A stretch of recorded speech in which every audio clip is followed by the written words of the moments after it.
10 najbardziej niesamowitych opuszczonych pojazdów z II wojny światowej. Miejsce 10. Transporter SDKFZ 250. Leichter Schützenpanzerwagen SDKFZ 250 był lekkim półgąsienicowym pojazdem opancerzonym używanym przez Wehrmacht podczas II wojny światowej. Zaprojektowano go jako mniejszą i bardziej zwrotną wersję większego transportera SDKFZ 251. Pojazd ten służył głównie do transportu żołnierzy zwiadu, dowódców oraz sprzętu łączności. W 2015 roku z rzeki Pilica w pobliżu Białobrzeg w Polsce wydobyto wrak niemieckiego pojazdu półgąsienicowego SDKFZ 250. Wrak przez ponad 70 lat spoczywał pod wodą i błotem, co paradoksalnie pomogło zachować wiele jego elementów w dobrym stanie. Akcję wydobycia przeprowadziła polska grupa pasjonatów historii oraz lokalne służby, wspierane przez specjalistyczny sprzęt. Pojazd zachował wiele oryginalnych detali, w tym koła, części pancerza i elementy układu napędowego. Znalezisko to uznano za jedno z najlepiej zachowanych niemieckich półgąsienicowych pojazdów odnalezionych w Europie Wschodniej. Istnieje przypuszczenie, że pojazd został zatopiony celowo podczas niemieckiego odwrotu w 1944 roku. Wydobycie pojazdu przyciągnęło uwagę mediów, historyków oraz entuzjastów militariów z całego świata. Po konserwacji pojazd miał trafić do ekspozycji w muzeum lub do renowacji w celach edukacyjnych. Odkrycie to stanowi ważny wkład w dokumentowanie działań wojennych i technologii wojskowej z okresu II wojny światowej. Miejsce 9. B-24D Liberator.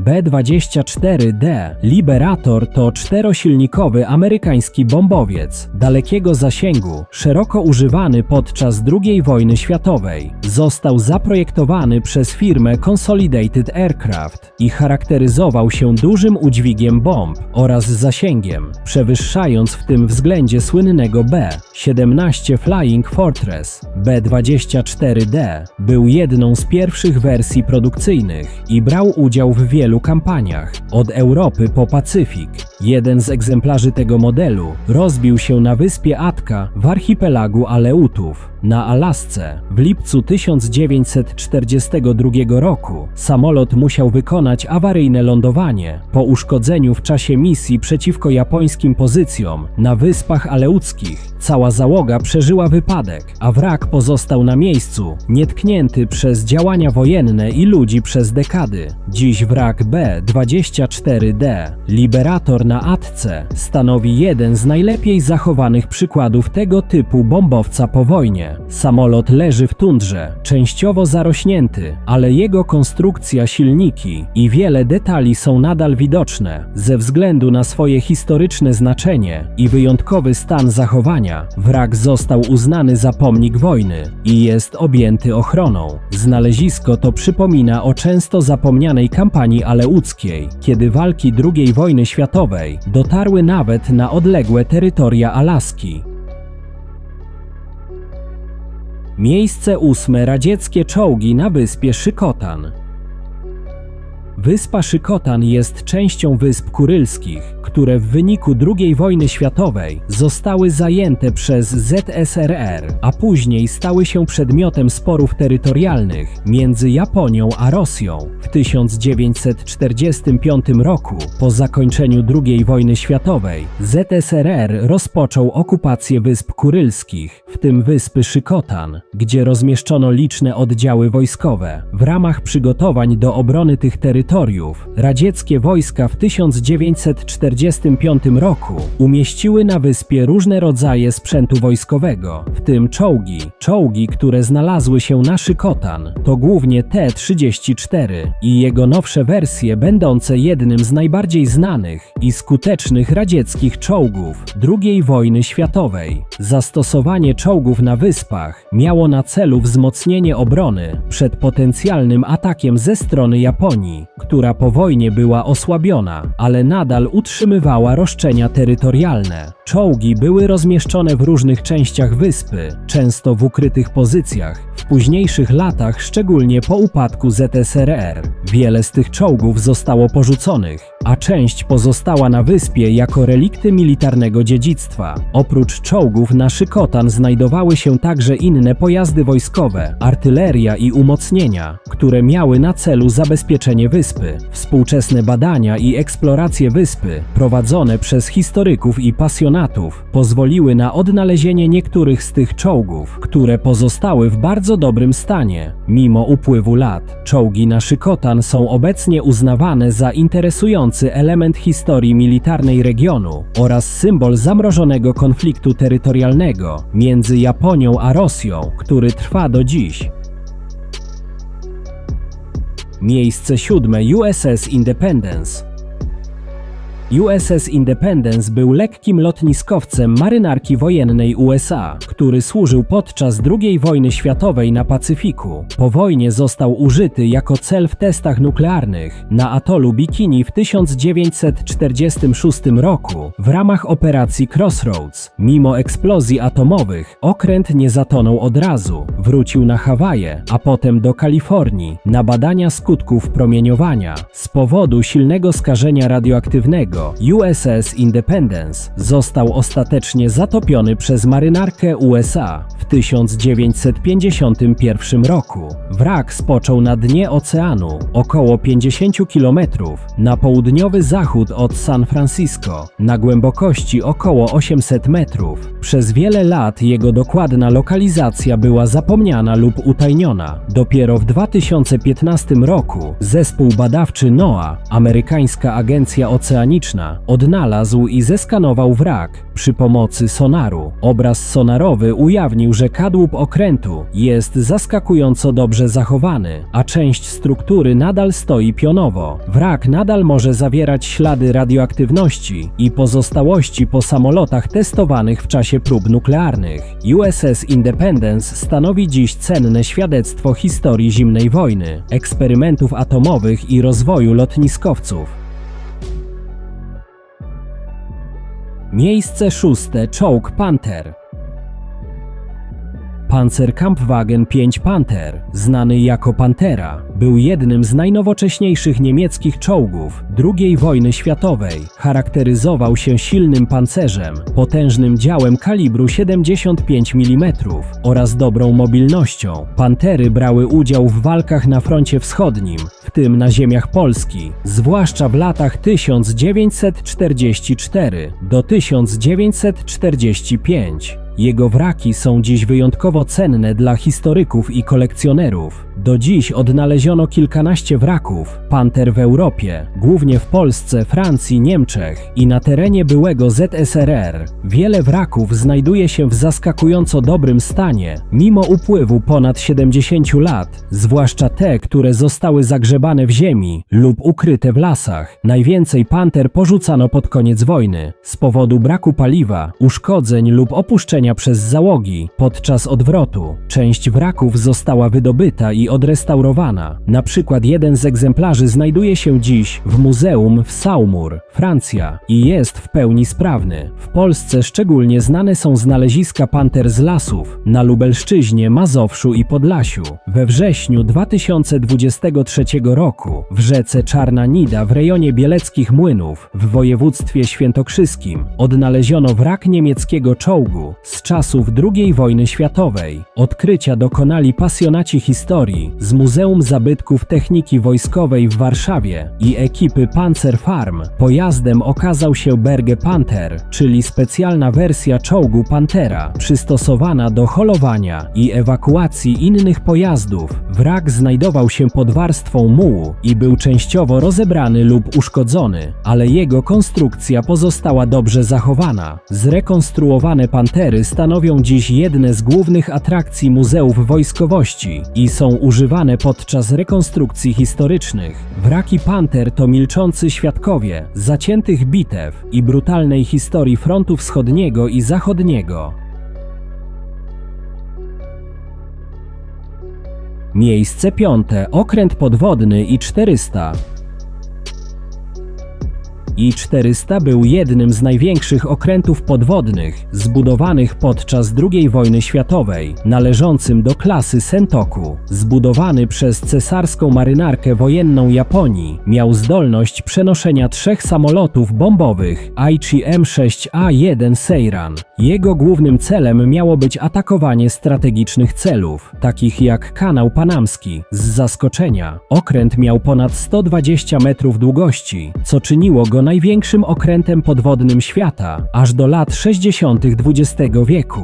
Po kapitulacji Japonii w 1945 roku I-400 został przejęty przez marynarkę USA i przetransportowany do Pearl Harbor. Amerykanie zatopili okręt w 1946 roku u wybrzeży Hawajów, aby nie wpadł w ręce Związku Radzieckiego w ramach podziału łupów wojennych. Wrak został odkryty w 2013 roku przez zespół z Uniwersytetu Hawajskiego oraz NOAA na głębokości około 700 metrów. Leży na dnie oceanu w bardzo dobrym stanie, z wyraźnie widoczną wieżą dowodzenia i hangarem lotniczym. Odkrycie I-400 rzuciło nowe światło na zaawansowaną technologię i ambitne plany Japonii pod koniec wojny.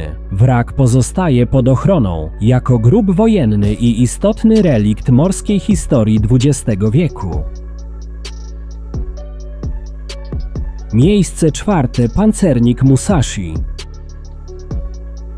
Musashi był jednym z 2 największych pancerników świata, zbudowanych przez Japonię. Obok bliźniaczego Yamato wszedł do służby w 1942 roku i był uzbrojony w potężne działa kalibru 460 mm, największe użyte na okręcie wojennym. Brał udział w operacjach na Pacyfiku podczas II wojny światowej, ale przez długi czas był trzymany w rezerwie jako flota decydującej bitwy. 24 października 1944 roku podczas bitwy o Leyte w Filipinach Musashi został zaatakowany przez amerykańskie samoloty z lotniskowców. Okręt otrzymał ponad 20 torped i 17 bomb, co czyni go jednym z najbardziej zniszczonych okrętów w historii. Pomimo potężnych uszkodzeń, pancernik długo utrzymywał się na wodzie, aż w końcu zatonął w wodach Morza Sibuyan. Zginęło ponad 1000 członków załogi, z około 2400 na pokładzie. Przez dziesięciolecia wrak pozostawał nieodkryty, aż do 2015 roku, gdy został zlokalizowany przez zespół Paula Allena, współzałożyciela Microsoftu. Wrak spoczywa na głębokości około 1000 metrów na dnie Morza Sibuyan, niedaleko Filipin, i jest dobrze zachowany z widocznymi działami i nadbudówką. Dziś Musashi jest miejscem pamięci oraz tematem badań historyków i eksploratorów morskich z całego świata. Miejsce trzecie. Czołgi T-34. T-34 to radziecki średni czołg z okresu II wojny światowej, uznawany za jeden z najbardziej przełomowych i skutecznych pojazdów pancernych tamtej epoki. Został zaprojektowany w latach 30. XX wieku i wyróżniał się połączeniem silnego pancerza, dobrej mobilności oraz dużej siły ognia. Był produkowany w tysiącach egzemplarzy i odegrał kluczową rolę w zwycięstwie Związku Radzieckiego nad III Rzeszą. W 2016 roku na dnie rzeki Don odnaleziono wrak jednego z tych legendarnych czołgów, T-34-76, który przetrwał pod wodą kilkadziesiąt lat. Pojazd prawdopodobnie został zatopiony podczas jednej z bitew toczonych w rejonie Donu, najpewniej w czasie niemieckiej ofensywy latem 1942 roku. Dzięki osadom rzecznym i chłodnej wodzie kadłub czołgu zachował się w zaskakująco dobrym stanie. We wnętrzu znaleziono elementy wyposażenia załogi, amunicję oraz szczątki, co sugeruje, że pojazd zatonął nagle i bez ewakuacji. Akcja wydobycia czołgu była skomplikowana i wymagała współpracy wojska, archeologów oraz specjalistów nurkowych. Po wydobyciu pojazd został przewieziony do muzeum, gdzie rozpoczęto jego konserwację i badania historyczne. Na dnie jednego z jezior w Estonii odkryto inny wrak radzieckiego czołgu T-34 z czasów II wojny światowej. Odkrycie miało miejsce w 2000 roku. Pojazd ten prawdopodobnie został zatopiony celowo podczas radzieckiej ofensywy. W 1944 roku czołg leżał pod wodą przez dziesięciolecia, co pozwoliło zachować wiele oryginalnych elementów w bardzo dobrym stanie. Wrak został odkryty przez lokalnych nurków amatorów podczas eksploracji dna jeziora. Co interesujące, choć T-34 był radzieckim czołgiem, ten egzemplarz nosił niemieckie oznaczenia, co świadczy o jego późniejszym użytkowaniu przez Wehrmacht. Na kadłubie odnalezionego w Estonii T-34 widoczne były charakterystyczne krzyże Balkenkreuz, symbol niemieckich sił zbrojnych. Takie oznaczenia miały zapobiec ostrzałowi przez własne oddziały i ułatwić identyfikację pojazdu na polu walki. Niemcy, jak i Rosjanie często przejmowali wrogie pojazdy i wykorzystywali je w walkach lub do celów szkoleniowych. Miejsce drugie: czołgi M4 Sherman. M4 Sherman był podstawowym czołgiem armii amerykańskiej i aliantów podczas II wojny światowej. Czołgi Sherman odegrały kluczową rolę podczas lądowania w Normandii 6 czerwca 1944 roku. Znanego jako D-Day, w ramach operacji Overlord setki Shermanów zostało wysadzonych na plażach w Normandii, takich jak Omaha, Utah, Gold, Juno i Sword. Część z nich była specjalnie zmodyfikowana do desantu, tak zwane DD Sherman Duplex Drive, które potrafiły pływać dzięki gumowej osłonie i śrubom napędowym. Niestety wiele DD Shermanów zatonęło podczas lądowania, zwłaszcza przy silnych falach u wybrzeży Omaha Beach. Te, które dotarły do brzegu, zapewniły osłonę ogniową dla piechoty i pomagały przełamać niemieckie pozycje obronne. Czołgi musiały stawić czoła przeszkodom, minom, bunkrom i niemieckim działom przeciwpancernym. Po sukcesie lądowania Shermany wspierały dalsze natarcie w głąb Francji, torując drogę aliantom przez Normandię. Dziś wraki Shermanów spoczywają na dnie morskim u wybrzeży Normandii, a inne są eksponowane jako pomniki na plażach. Obecność Shermanów na plażach Normandii symbolizuje poświęcenie i siłę alianckiego wysiłku wojennego podczas wyzwalania Europy. Miejsce pierwsze: samolot P-38 Lightning.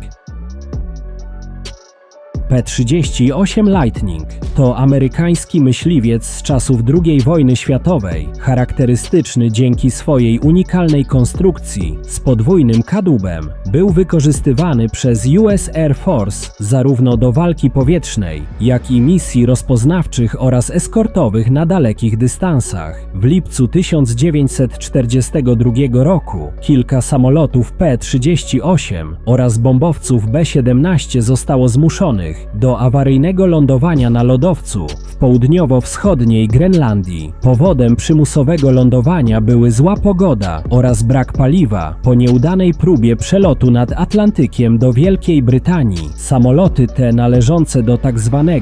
Lost Squadron, zostały opuszczone przez załogi, które uratowano wkrótce po lądowaniu. Przez dziesięciolecia maszyny spoczywały głęboko pod warstwami lodu i śniegu, przesuwając się powoli wraz z ruchem lodowca. W 1992 roku jeden z P-38, nazwany później Glacier Girl, został wydobyty spod ponad 75 metrów lodu. Po wieloletniej renowacji samolot został przywrócony do stanu lotnego. Odnalezienie P-38 na Grenlandii to jedno z najbardziej znanych i spektakularnych przedsięwzięć ratowania pojazdów z czasów II wojny światowej. Historia Glacier Girl przypomina o trudnych powietrznych szlakach oraz ekstremalnych warunkach, z jakimi mierzyli się piloci II wojny światowej. Po sukcesie wydobycia Glacier Girl rozpoczęto poszukiwania drugiego samolotu, nazwanego Echo. Od roku 2010